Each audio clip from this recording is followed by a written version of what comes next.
You're listening to Madmen Sports, sponsored by Black Button Distilling. At 149 Swan Street, right next to the ballpark, they have all you need for your finest spirits. Tonight, I'm drinking the Apple Pie Moonshine. So is David. And Zach, what do you got today? I have the bourbon cream. It's their classic bourbon cream. I'll put the mic to my face. It's a little easier sometimes to hear. But yeah, it's one of my favorites. You can drink it with a coffee, drink it as dessert, drink it casually on a Saturday afternoon. It's one of the best, and I'm a little slighted when it comes to picking one, and this is my favorite. Did you say drinking for dessert? Exactly, that's that good. I prefer cheesecake, but yeah, let's do it. Oh, It's all about it. Cheers to a day well done, guys.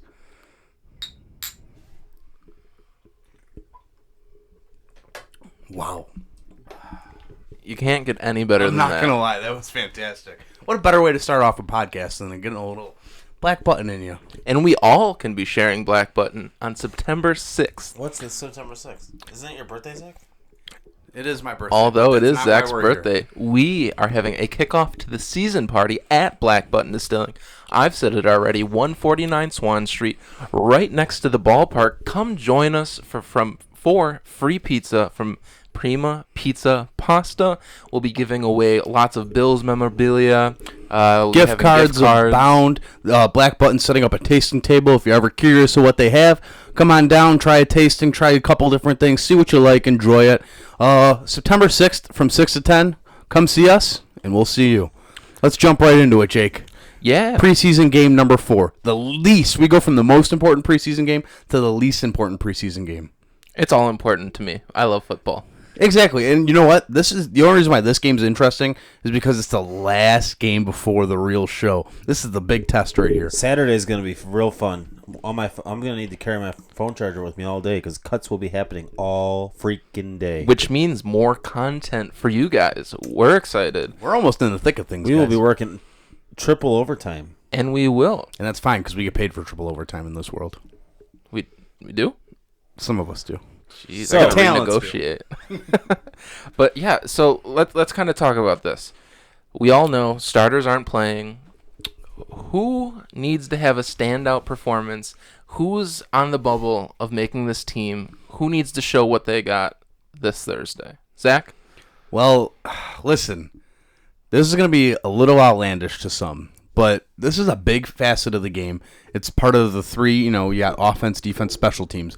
I think special teams needs to show up for this 4th preseason game. I know that sounds crazy. I know it sounds wild.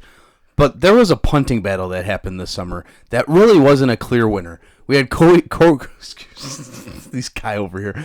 Corey Carter got cut the other day. That's a lot of C's. That's why I couldn't get that out. C's and P's, baby. But the Corey battle came down to one Corey Bajorquez, who was the starting punter last year and, made his worth, you know what I'm saying? He wasn't terrible, it wasn't fantastic. There was points in the season. Great. There was points in the season where he was terrible. Absolutely, bad. But, he ended up doing 45 punts last year. So he's got some experience under his belt. He was a rookie. Big year this year. I think you don't get that big year unless he has a big game Friday. Thursday. If he has a big game Thursday, I think you're able to see whether or not the Bills are safe with him on the roster. So I think if he has a big game, he stays. But a bad game, and I think they're making calls to everyone out there that's got a punter. Maybe not trade, but, weighing it out, see who's out there. See what punters are out there availability-wise. See if you can go grab someone off the waiver wires through the weekend cuts. I think it's a point of emphasis. They had the battle, Corey Palooza, whatever the Bills media guys were calling it. I don't think we had a clear-cut winner. I think there was a clear-cut loser. And I think that we might have another loser. And let me tell you Corey Bajorquez's stats last year. This is why You have punter stats. I have punter Punter stats. Because kickers matter. They're people too, as Ray Lewis wouldn't say. So last year he had 22 kicks inside the 20. You need to get that up if you had 45 punts last year. You need at least 50%. And we know the Bills' offense stalled out last year more than anything. You need to win that field position battle. His average punt was 45.1 yards. Not a bad stat, honestly. If you could get that up to the high 40s, low 50s, that's consistency you're looking for in the NFL out of a punter. Now, I hate to get on my soapbox about a punter here, but it's a very important part of the game. It's a part of the game that really helps out the defense and really saves the offense from looking terrible. Now, the Bills walked away with, everyone loved to talk about how they were the second defense in the league of yardage. I think if you had a better punter last year, you would have less of a shorter field for the defense to protect, which kind of, doesn't help that stat so much as, it kind of hurt them because they lost 10 games last year, guys. That second best defense in yardage didn't lose the games because they had a ton of field that they were protecting. It's because were already backed up at the 50, a little bit beyond the 50. They weren't giving up a lot of yards, period. I think the whole team becomes better if you're able to flip field position more often. Get a little bit more than 45.1 yards per punt. I think you get more effectiveness out of your punter. If Bojorquez has a great fourth preseason game, which we do hope so we don't have to talk about punters anymore, you will see him on the team, and I think everyone will be able to relax. Just to let you know, I am taking 2, so not to be rude, Zach, if you have another player, feel like talk about it, because I am taking 2 players. You're taking. I only said 1, but listen, I'm not going to lie to you guys. I'm not a rule breaker. I think that Corey Bojorquez is one of those spots on this team at the punting position that needs to be shored up going into the season. So I think that is that important that I'm not even going to bother. Listen, we know who the second cornerback is going to be. It's Levi Wallace. We know who the quarterback is going to be. We've got almost everything kind of sorted out in the offensive line, wide receiver. The top part of the wide receivers we really know. Running backs, who cares? Split the carries, who cares, honestly. Tight end, cluster. But when it comes down to being the quarterback of the special teams, kicker and punter are those guys. You need to shore up your punting. And I'm sorry, I'm on my soapbox right now about punting. I'll drink to that, boys. But Dave, you have 2. Let's hear what you got now. So my first one is, when we signed this guy, he was a big free agent in the offseason. We signed him pretty early from Jacksonville. TJ Yeldon. We know we have McCoy. We know we have Gore. We have Singletary. we have everybody else. Camera shy. Sorry. So Yeldon hasn't played bad. Yeldon's probably going to play the game, probably start the game, and we know the other 3 aren't going anywhere. What we do know is that they probably are keeping 4 running backs, and I actually am starting to agree with Zach, which is actually kind of groundbreaking. Don't let Mom know. What a night and day podcast. That I am agreeing with you. You guys kissed and made up. With the DeMarco business. I don't think DeMarco is probably not going to make the team. So what that tells me is the Bills probably are keeping 4 running backs. Whether it's Yeldon, whether it's Murphy, whether it's Perry, or whether it's the other guy that I won't talk about because the internet will break again, the Bills are going to keep one more of them. I would like them to keep Yeldon as the more of a veteran experience at backup because it'd be nice to have. Gore and McCoy are going to have strong legs for probably 8 games of the season. So Yeldon has not played bad. But I don't feel comfortable with Yeldon yet. I still want to see more out of him. I want to see he's a heck of a pass catcher too. I want to see him go out there and have maybe a strong first quarter and take the ownership of the team. I want him to own the running back position this week, and I want him to make the team. I want to see him make the team. What I don't want is I don't want the same Murphy. I want a strong backup. I want Yeldon. I wasn't a fan of him 3 weeks ago. He's played decent. He hasn't played great. I want him to go out there and own it this week. What do you guys think? Dave, you bring up a good point about trust. Trust is very important when the guy had his first carry a couple weeks ago and fumbled it. Him showing out last week really put him in a solid position to have a spot or a shot to make a spot on this team. Running back is important regardless of how you feel about the Melvin Gordons of the world, the Zeke Elliott's. Running back is important when it comes to depth. They're a dime a dozen, I understand that. But when you can have an experienced running back in this league, it goes a lot farther than you think. You have Frank Gore, you have McCoy. That tells you right there that experience matters because those 2 guys know how to handle that team. You throw Yeldon in that running back room, it's just another layer of experience. It sets you up for a year or 2 from now when Singletary's ready to take over. Imagine all that knowledge in that room if you have those 3 guys. People underestimate Yeldon's pass-catching ability. He was a huge threat in Jacksonville. They almost built the offense around him. Granted, their offense wasn't very good. Jacksonville wasn't very good either that year. But they built the offense around him. They drafted him in, I think, the first round to go out there and be a pass-catching threat. And if he could be that for the Bills, that would be a huge benefit the Bills have. My other one is someone the Bills picked up maybe 2 weeks ago. At cornerback position, we know we have White, we know we have Wallace, and we know we have Taron Johnson. And I would say Kevin Johnson did enough to make the team. I guess we'll know Thursday whether the coaches play him or not, because Thursday, the players that are on the 53 or a guaranteed 40 position aren't playing at all. Captain Motherland is a player that I'm not sure what's going on. Obviously, McDermott loves him. He brought him here. He's a well-respected veteran. Carolina let him go. I don't know why. I'm sure it was a money issue. Now he's with the Bills. We haven't seen much out of him, but when we signed him, I didn't think we need to see much of anything out of him. We know what he has. He's a veteran experience. What we have is a young cornerback position. White is still playing his first contract, very, very young. Levi Wallace, very young, very talented, a lot of promise. Taron Johnson, great nickel corner. What I'm saying right now is all these guys are young. Even Kevin Johnson's young. We keep Captain Motherland in the very great defensive that we're going to have. It's the best word I can think of. Captain Motherland could be great in the locker room, great in the film room. He goes out there and performs a little. I just want to see a little bit out of him, and he makes the team. I'm not McDermott. I'm not whoever in the meetings. But I do think that he is going to make the team, even though he's on the bubble, and that ties up the veteran leadership in the defense. I hate to step on your toes, but I'd say Captain Motherland's a lock for this roster. I don't think they need to see anything out of him. I think Step away. I think that his veteran experience is invaluable to that defensive back room, and I think that's something that McDermott is willing to sacrifice a roster spot in order to have a guy with his experience, his security as a backup moving forward, especially with a guy that's been so successful in McDermott's defense. I think Captain Motherland and Kirk Coleman are locks for this team, and I think that they will be invaluable in the future. Well, that's true, but you have to consider that only 4 safeties are probably making this team, and we know Hyde, we know Poyer, we know the Johnson guy that we drafted are making the team. So that means that with that crowded backfield, you're not keeping Sir Neal, who has played well. You're not keeping Cam Lewis, who's played well. You're not keeping a lot of guys. Sure, you can keep some on the practice squad. Sir Neal played well at the end of last year and has had a very strong preseason. So it's going to be some tough decisions to make. I do think Captain jumps over that and makes the team because I think veteran leadership goes over young talent in this case. Yeah, I agree with those two. I think Yeldon's got a big case to make. I think he goes out there and makes a couple mistakes. He might see himself on the outside looking in. I think he could play himself off the roster. I definitely think he's more of a bubble guy than Mutterland. Mutterland's probably not going to play at all because he hasn't played yet. I don't foresee him playing at all. I imagine he's a lock.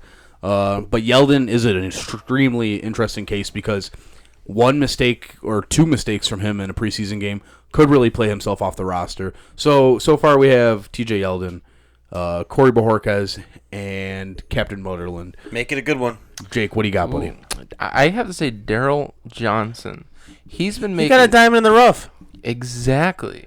But he's kind of one of those bubble players. I mean, we do have that depth at defensive end. I mean, we have Jerry Hughes, we have Shaq Lawson, we have Trent Murphy. We have those established guys in our locker room. So he's going to have to prove on Thursday that he deserves a spot on this 53-man roster because there is something that we haven't had in years. We haven't had depth. It's a great, great thing that technically I know people say that this 4th preseason game doesn't mean anything, but it does.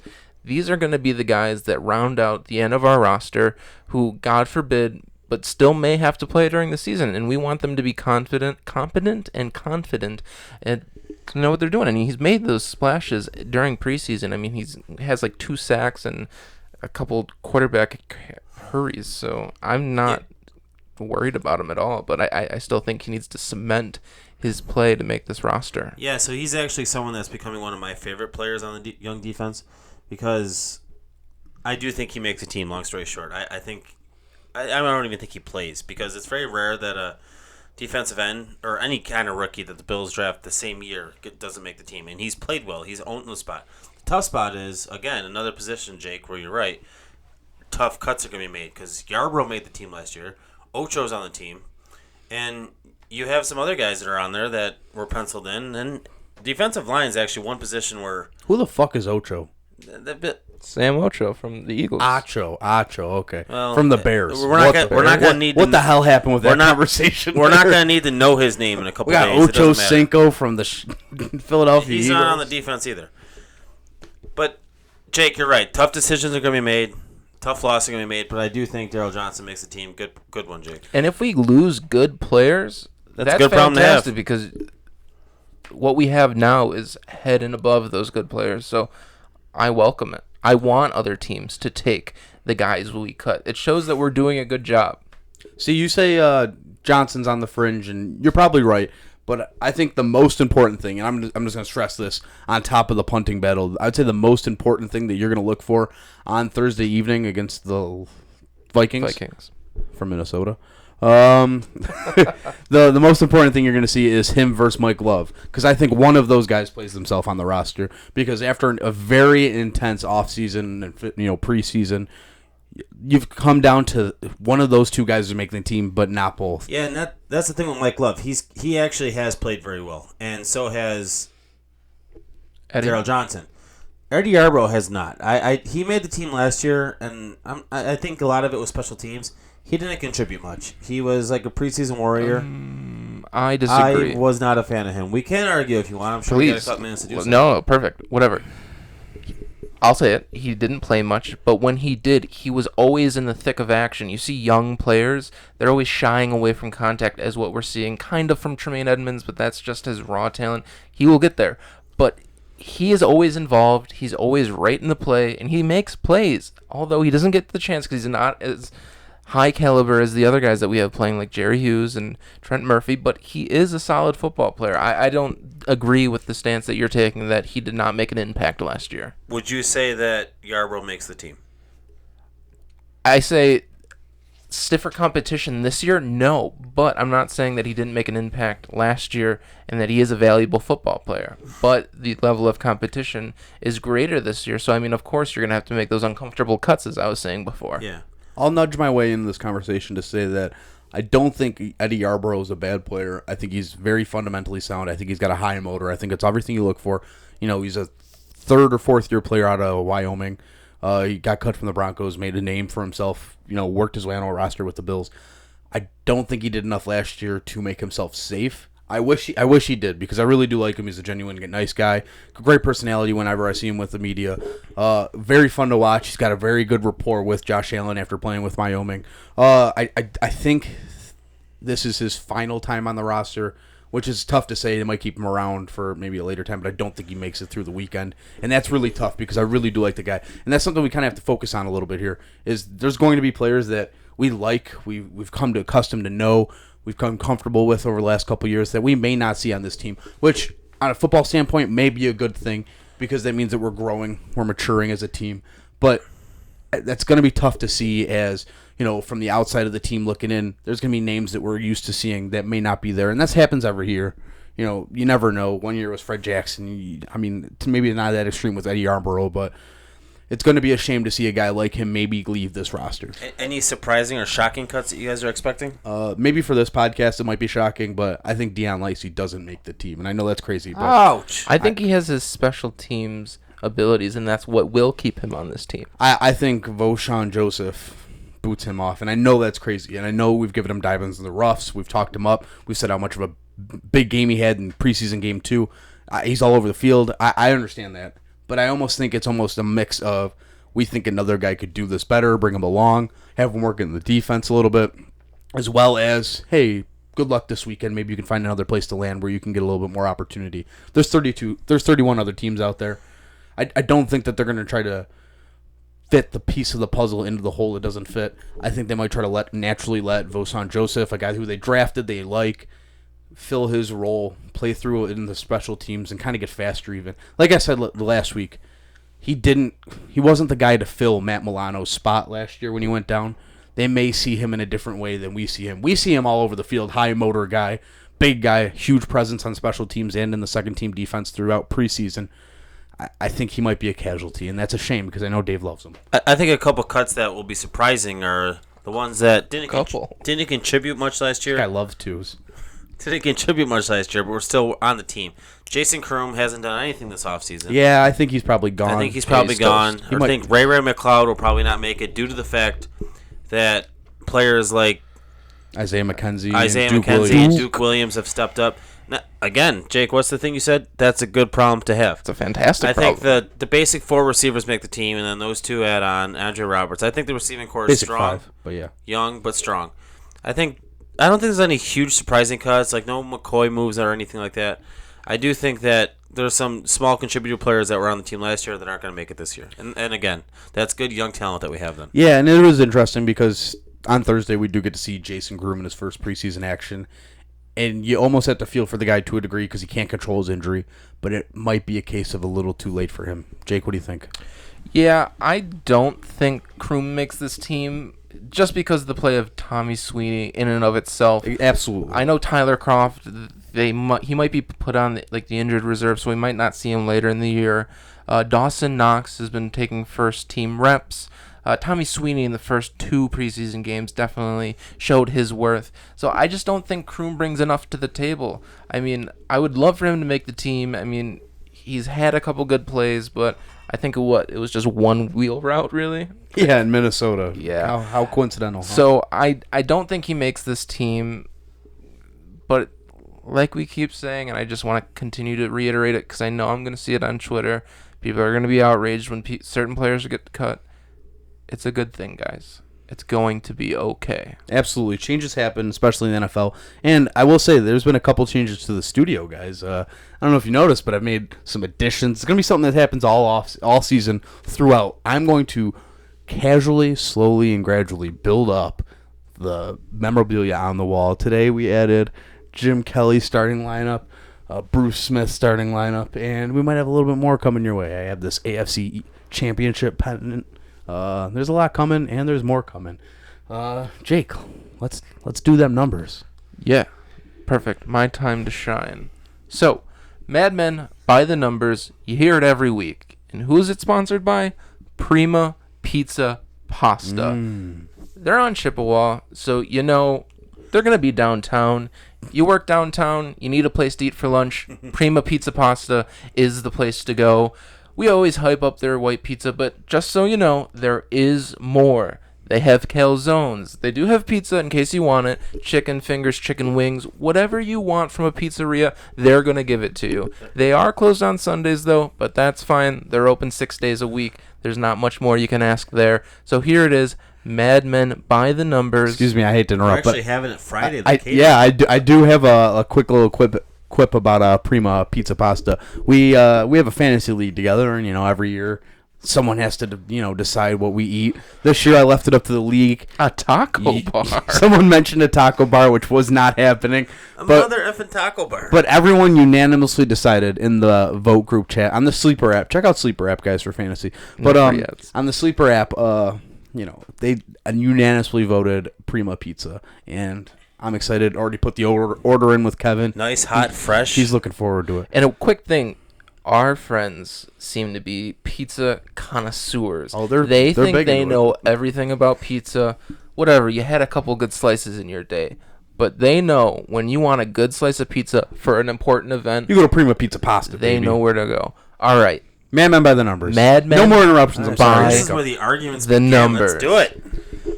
Number one, go. we talked about it a little bit last week, Clowney. That's a big topic of conversation with Bills fans. I'm not certainly going there, but does a big trade happen? 0 to 100%. Dave, we will start with you. A big trade for the Bills happened. Is it for the Bills, Jake, or just in general? Excuse me. For the Bills. For the past couple of years, the Bills have made moves and between the last preseason game and the start of the season. Though actually, the one I remember the most is a little older than you guys. Is Lawyer Malloy. The Bills picked up Lawyer Malloy. I remember that as well. Yeah, me too. Probably He got cut by the 6 Patriots days and before came back. Yeah, the first game of the year, and the Bills won the game 31-10. 0. 31-0. I apologize. Sam Adams had My that brain is interception fried. for a touchdown. Oh, that was the And most beautiful play I've ever seen. That in my was life. just one of the greatest memories I've actually have of the Bills. This year, I don't think the Bills make any big moves. I think they're happy with the roster we have. I think they're going to ride it out. I think McCoy makes a team. We've talked about that a lot on this podcast. I think he's in a better place. I think the Bills 10% make a move. I don't anticipate it, but you never know. I still, again, bring the pitchforks at me. Don't think we have a number one receiver. We will know soon enough. Not doing it this We week, will argue guys. about it all season. No, we won't. But I don't think the Bills make a move for a number one receiver. I think they ride out what they have. I think they tried with Antonio Brown, just didn't work out. And thank God. it Yeah, didn't. right. And I think we play this game again next season. But Maybe I a think draft 10% we make a move. So, no, I don't think we do. Perfect. Thank you for playing by the rules as well. Finally. You gave me a legitimate percentage, and that's what I'm looking for. Zach, please, I hope you can follow it up. What do you got? Did you go with 10%? He went with 10%. 10.5% chance that this happens. He's going to beat you out. I could see them possibly doing it. I think when it comes to Clowney specifically, I don't think it's a guy that the Bills are really trying to chase right now. It's really open-ended with him. There's a chance he doesn't re-sign. You give up assets for a guy that doesn't re-sign. You look foolish 12 months later. You know what I'm saying? So I think if they were to go after Clowney, and this isn't really part of your game as much as me talking to the fans about Clowney's situation, I think if the Bills were to go after Clowney, I think you see them do it next offseason, not specifically this offseason. I don't think they trade. You got Gaines in the front office now, back from the one-year hiatus with Houston. I think if you see him go after Clowney, he knows what he wants. I think they go in the offseason, try to reel in their big fish, especially if Shaq Lawson doesn't re-sign. They don't bring him back. There will be a void at the defensive end position. I think Jadeveon Clowney is your void filler in that scenario. Now, he might get traded to the Dolphins. I know Houston's kind of like, hey, if you don't come here right now, you're going to the Dolphins. And he's like, whoa, I'm staying. Like, you can't. Kind of like what Antonio Brown did, but not as publicized, really. And he does want to go to Seattle and Philadelphia. I think if he kind of stays, for the Houston, maybe they can't work out a deal, he doesn't accept a deal to Miami or something like that, I think you may see him sign the extension, play a couple games here or there, whatever. I don't know what the situation's going to be. But I think you could see the Bills more in play next offseason if he doesn't re-sign after a trade, rather than what you would see this offseason. I think there's a lot of smoke and mirrors, so I'm going to go with 10.5%. But I think when it comes to Clowney, I don't think you'll see Bills. And maybe I'm wrong. I don't know. Knock on wood. Maybe you see the Bills interacting in another way in order to get Clowney. Yeah, you bring up the Clowney thing with Houston. I think that if Houston was smart at this point with the Andrew Luck thing that happened, I think this is the perfect time to sign Clowney. You strike now.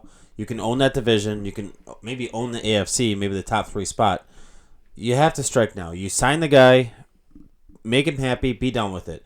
You can't imagine J.J. Watt has that many years left. He hasn't been that productive in the past year. He had a good year. Don't come at me, guys. Injuries creep up. He's had a good year. Injuries creep up on that guy. Clowney is in the perfect spot. He's young, just as young as Mario Williams was when we picked him up. I think maybe 28.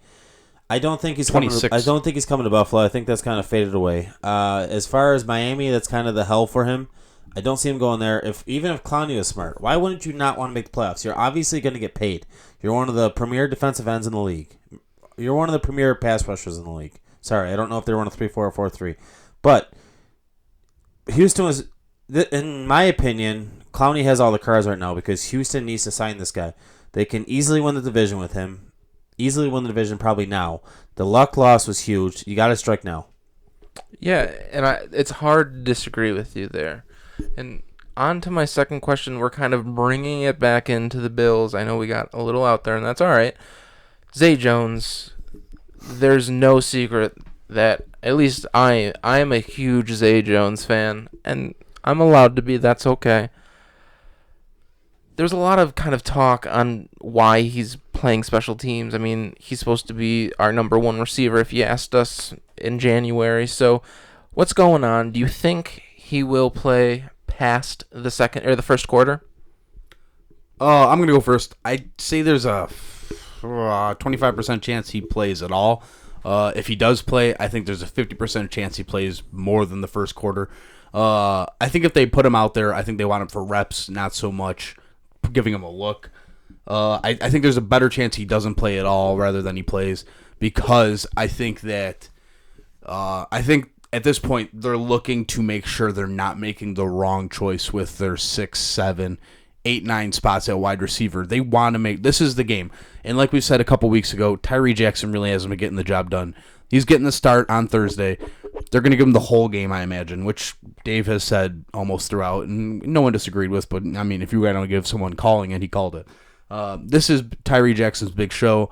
I don't think they're going to bother with Zay Jones too much. I think this is them trying to see if these wide receivers are what they've been looking like throughout. This is their big break here. This is the big showcase. 7, 6. This is where they decided. I still think that they bring on 7 wide receivers for the season. I think this is the final showcase for those 2 spots. So, with Tyreek Jackson playing, that we all know he is, there's zero reason to have Zay Jones in the game. Zay Jones doesn't need to dress up for the game. On the other end, if he is dressed, I would say, and this is kind of a hot take, he's being showcased to be traded if he is playing. I don't think that's very smart, and I don't think it's going to happen. You asked me the question, so I'm answering. If Tyreek Jackson's throwing him the ball, it's probably not going to be very favorable for his case because Tyreek Jackson, I'm sorry, just simply is not very good. And so, no, I don't think Zay Jones plays at all. I don't even think he dresses up. I think he's on the sideline celebrating. But if he is playing, I would say that's very concerning. And I would say he's probably being showcased to be A, traded, or B, to see if he has anything left at all. Because as I've said, he hasn't shown me anything. I'm also just an average Joe. I'm not doing that this week. And guys. that's good for my Zay Jones fandom. receivers. But let me give you one more. That's the other thing. I'm sorry, I never finished.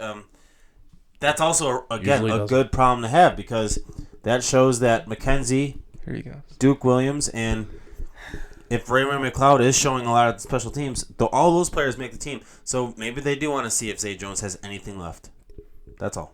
Perfect. Let me give you another quick one. I just thought of this on the spot. Little lightning round. David Sills, he's been a ghost. Does he make a catch this week? No. No? I think he would play too much of the game in order to not get a catch. This is just a bunch of middle tier Division I players playing on Friday night or Thursday night. Damn, I keep saying Friday night. It's because the last couple have been on Fridays. But That's all right. I think he catches a couple catches. I'll say this. I think it's more likely he gets some tackles more than he gets catches because he Interceptions? tackles cornerbacks. Yeah. All right. Another wild one. How many Keep it interceptions? coming.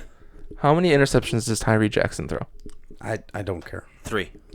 I'll take it. Less than Nathan Peterman. I hope he enjoys the practice squad this year. How about this, Madmen by the numbers? Percentage Tyree Jackson's on the practice squad. Jake. 75%. Dave. 0. And that's our podcast today, guys.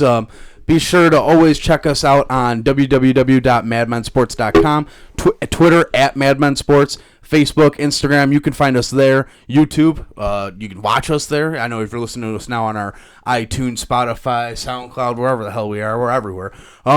You can watch us now, so do that. And check out Black Button Distilling on the corner of 149 Swan Street and Michigan.